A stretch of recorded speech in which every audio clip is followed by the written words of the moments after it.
After years of military service, I was finally coming home for Christmas, but just days before, my dad sent a message saying I wasn't welcomed anymore.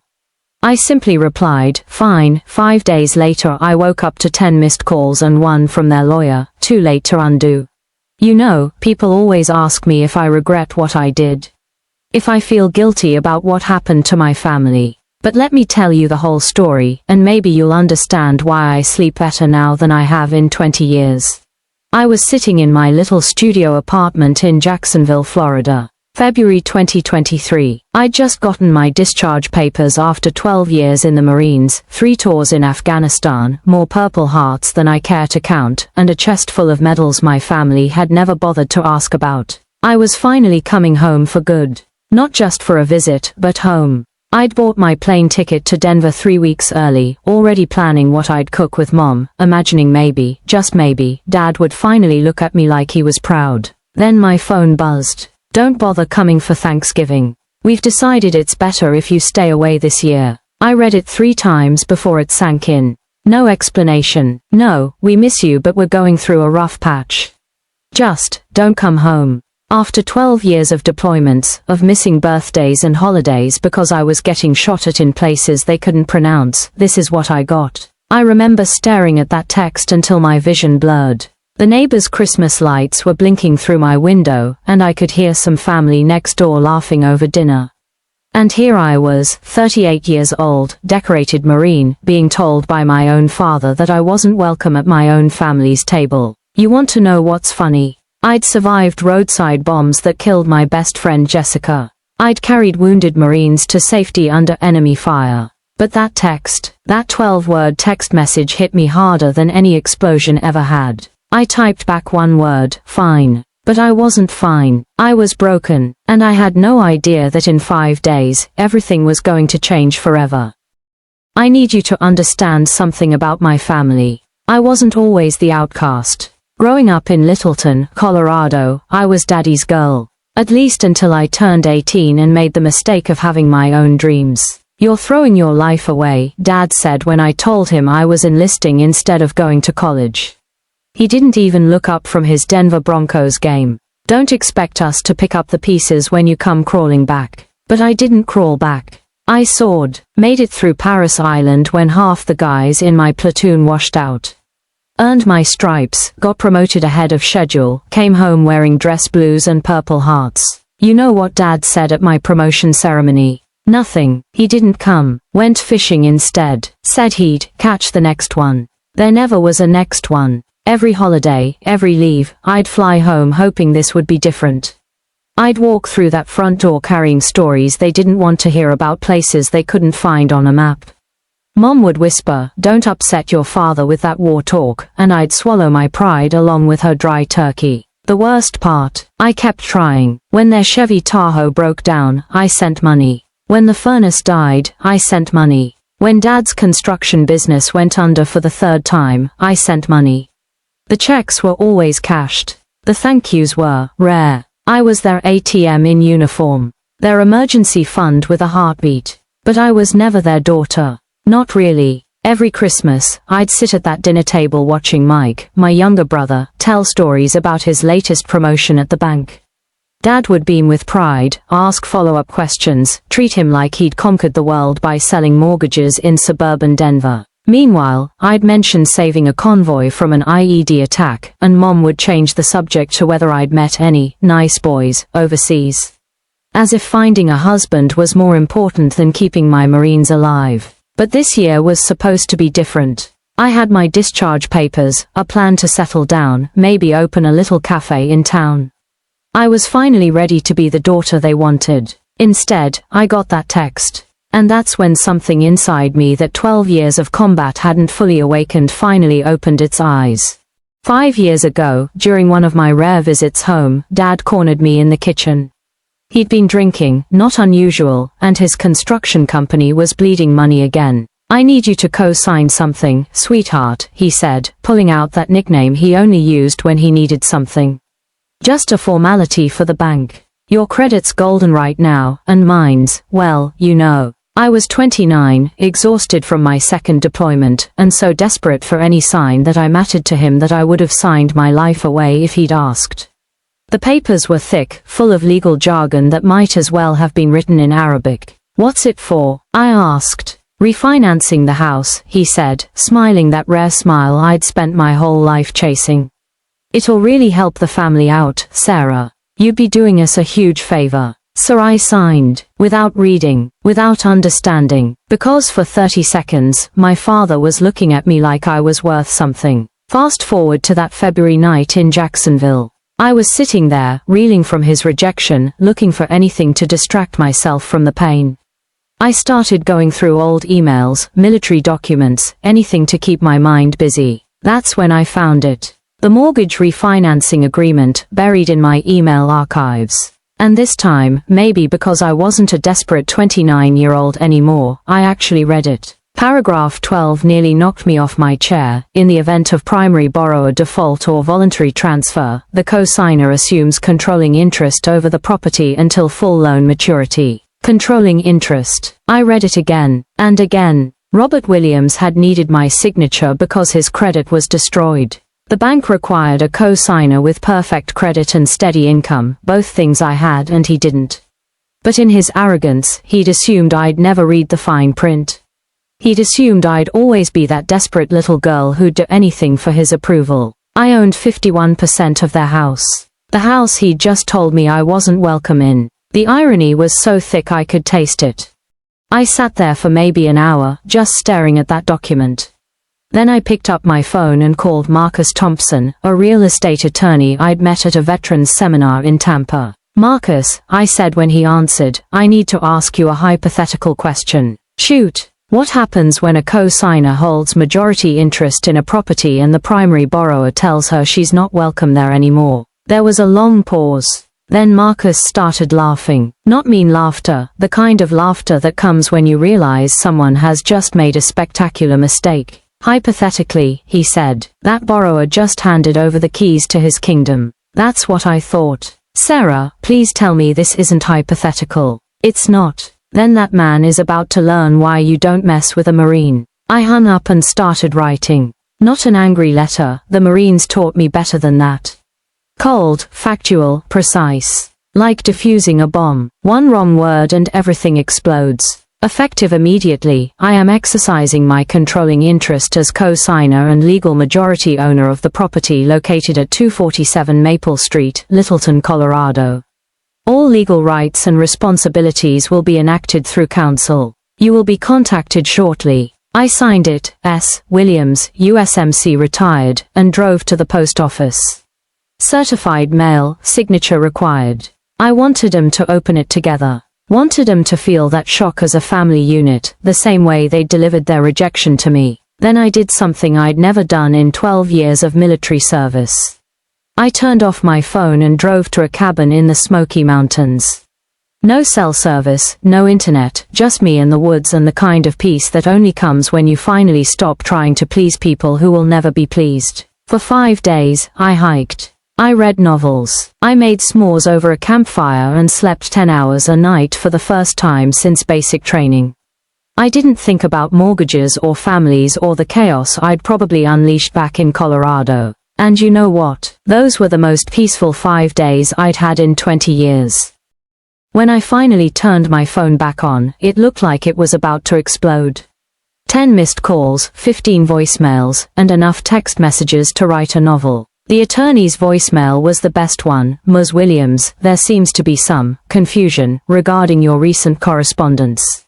Please call at your earliest convenience." Even through the phone, I could hear him sweating. I poured myself coffee, real coffee, not the military sludge I'd been drinking for 12 years, and called him back. "There's no confusion, Mr. Patterson," I said, probably sounding calmer than I felt. "The documents are valid. I've reviewed the terms with my counsel. I'm invoking my controlling interest. Surely we can work something out," he stammered. "Perhaps a buyout, a reassignment. I'm open to discussion," I cut him off, "but here's my first condition. Robert Williams calls me himself. Not through you, not through my brother, not through my mother. I want him to pick up the phone and ask me directly. The line went quiet. Harold Patterson understood exactly what I was doing. This wasn't about money or real estate. This was about respect, about making a man who'd spent 20 years treating me like I was invisible finally see me as someone who mattered. I'll convey your message, he said. You do that. I hung up and looked around my little apartment. It wasn't much, a studio with a pull-out couch and a hot plate, but it was mine. Nobody could tell me I wasn't welcome there. Soon, I'd own something else too. Something my family had taken for granted they'd always control. But first, I had one more call to make. To my friend Daniela Rodriguez, another Marine veteran who ran a property management company in Denver. Danny, I said when she answered, remember how you always said if I ever needed anything, just call. Of course. What's up? I need you to do a property inspection for me. And Dan, this one's personal. Christmas morning, my phone rang at 7 a.m. Mom's name on the screen. For a second, I almost didn't answer. I was making pancakes and bacon in my quiet kitchen, finally enjoying a holiday without walking on eggshells. But old habits die hard. Sarah, honey. Mom's voice was shaking like she'd been crying for hours. Please, you have to stop this. Your father hasn't slept. Mike's barely speaking to anyone. Can't we just forget about that text and move on? Move on. Always move on. Never deal with anything, never face consequences, just sweep it under the rug and pretend it never happened. Do you remember what Dad texted me, Mom? Silence. He told me not to come home. Not this year, not ever. Do you have any idea what that does to someone? We didn't mean. I was in Kandahar on my 35th birthday, I said, my voice steady but my hands shaking. Got caught in an ambush on Highway 1. 3 of my Marines didn't make it back to base that day. I called you after the memorial service, just needing to hear a friendly voice.